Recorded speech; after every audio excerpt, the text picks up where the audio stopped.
ابن کثیر میں ہے کہ قارون حضرت موسیٰ علیہ السلام کا چچا ذات بھائی تھا۔ اس کا نسب یہ ہے کہ قارون بن یعمید یہ تورات کا حافظ تھا اور بہت خوبصورت اور خوش آواز تھا، اس لیے لوگ اس کو منور کہتے تھے، لیکن سامری کی طرح یہ بھی منافق ثابت ہوا۔ تفسیر کشف الرحمن میں ہے کہ یہ بہت مالدار تھا اور اس وجہ سے متکبر تھا۔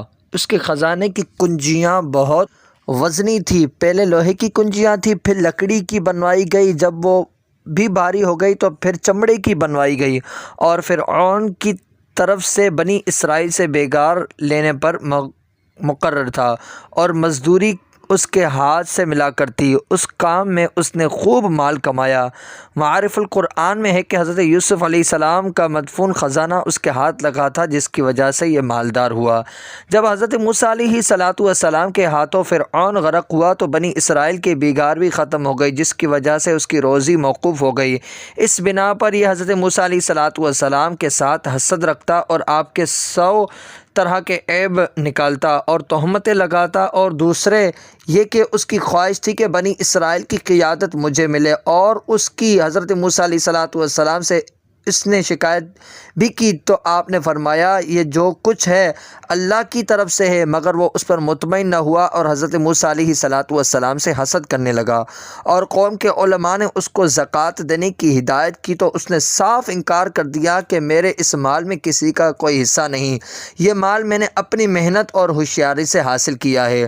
تفاسیر میں مذکور ہے کہ قارون ایک دن نہایت ہی قیمتی پوشاک پہن کر ایک سفید خچر پر بیٹھ کر نکلا، اور اس کے جلوس میں ہزاروں پیدل اور سوار تھے۔ اس نے اپنے غلاموں کو بھی پیش کیا اور بہا پوشاکیں پہنائی ہوئی تھی۔ اس کا یہ ٹھاٹھ اور زیب و زینت دیکھ کر دنیا داروں کے منہ میں پانی بھر آیا اور کہنے لگے کہ کاش ہمارے پاس بھی اس جتنا مال ہوتا، یہ تو بڑا خوش نصیب اور خوش قسمت ہے۔ علماء نے دنیا داروں کی یہ بات سن کر انہیں اس خیال سے روکنا چاہا اور انہیں سمجھانے لگے کہ دیکھو، خدا تعالیٰ نے جو کچھ اپنے مومن اور نیک بندوں کے لیے اپنے ہاں تیار رکھا ہوا ہے وہ اس سے کروڑہا درجے بہتر ہے۔ تمہیں ان درجات کو حاصل کرنے کے لیے اس دور روزہ زندگی کو صبر سے گزارنا ہوگا، جنت صابروں کا حصہ ہے۔ غرض یہ کہ قارون کی شرارت بڑھتی گئی اور کسی صورت میں وہ زکوٰۃ دینے پر آمادہ نہ ہوا، اور اللہ تبارک و تعالیٰ کے حکم سے سرتابی کرتا رہا، یہاں تک کہ وہ ایک مرتبہ حضرت موسیٰ علیہ السلام کے مجمع میں ایک عورت کو لے کر آ گیا۔ اس عورت کو بہت رشوت دے کر اس بات پر آمادہ کیا کہ جب موسیٰ علیہ السلام وعظ کرنے لگے تو تم کھڑی ہو جانا۔ چنانچہ ایک دن جب موسیٰ علیہ السلام زنا کی حد بیان کر رہے تھے تو قارون نے کھڑے ہو کر دریافت کیا کہ اے موسیٰ، اگر آپ بھی اس قبیح فعل کے مرتکب ہوں تو کیا سزا مستحق ہوگی؟ آپ نے فرمایا بے شک۔ قارون نے عورت کی طرف اشارہ کیا اور وہ کھڑی ہوئی اور اپنے ساتھ بدکاری کی نسبت بیان کرنے لگی۔ حضرت موسیٰ علیہ السلام نے اس سے فرمایا کہ خدا کے غضب سے ڈر بیان دے اور جو کچھ کہنا چاہتی ہے۔ کہ ابن کثیر میں لکھا ہے کہ عورت کھڑی ہوئی اور اس نے اس طرح کہا تو وہی نہیں جس نے میرے ساتھ ایسا کیا۔ تو موسیٰ علیہ السلام کانپ اٹھے اور 2 رکعت نماز ادا کی اور پھر عورت کی طرف متوجہ ہوئے اور فرمایا کہ اس خدا کی قسم جس نے سمندر میں سے راستہ دیا اور تیری قوم کو فرعون کے مظالم سے نجات دی اور پھر بہت سے احسانات کیے تو سچا واقعہ ہے، اسے بیان کیا۔ اس پر عورت کا رنگ بدل گیا اور اس نے صحیح واقعہ بیان کر دیا اور سچے دل سے توبہ کر لی اور تھیلیاں بھی پیش کی جن پر قارون کی مہر لگی ہوئی تھی۔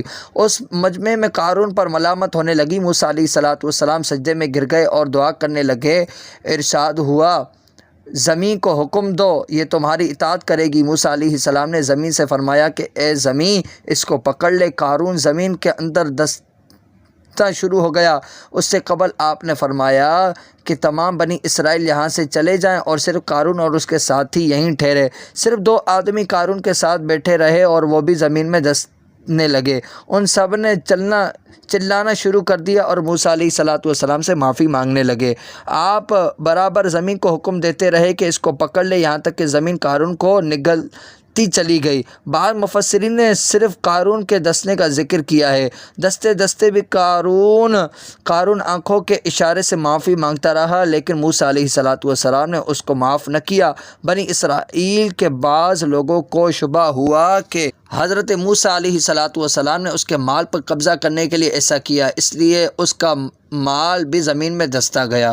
بعض مفسرین نے لکھا کہ دستے وقت قارون نے موسیٰ سے کہا کہ تو نے میرا مال حاصل کرنے کے لیے ایسا کیا ہے۔ اللہ تبارک و تعالیٰ نے اس کی تمام مال و دولت اس کے سر پر رکھ دی اور اس کی طرح اپنے تمام مالوں سمیت دفن کر دیا گیا زمین میں۔ نہ اس کو اس کے ہم نشینوں میں سے کسی نے پوچھا، نہ نوکروں چاکروں اور غلاموں میں، نہ ہی وہ خود اپنی مدد کرنے کے قابل تھا۔ ارشاد ہوا کہ فَمَا كَانَ لَهُ مِن فِتْنَةٍ يَنْصُرُونَهُ مِن دُونِ اللَّهِ وَمَا كَانَ مِنَ الْمُنتَصِرِينَ، پھر اس کی مدد کو کوئی ایسی جماعت نہیں ہوئی جو اس کو خدا سے بچا لیتی، اور نہ وہ خود اپنے آپ کو بچا سکا۔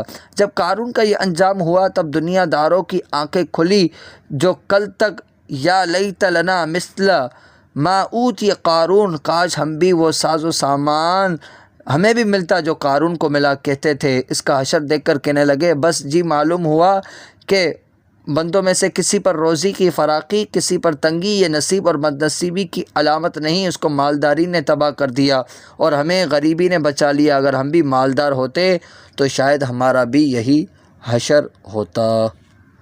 شاعر کیا خوب کہتا ہے، قارون بڑا تھا ذات کا، حافظ تھا وہ تورات کا، منکر ہوا زکوٰۃ کا، اے یار تو غافل نہ ہو۔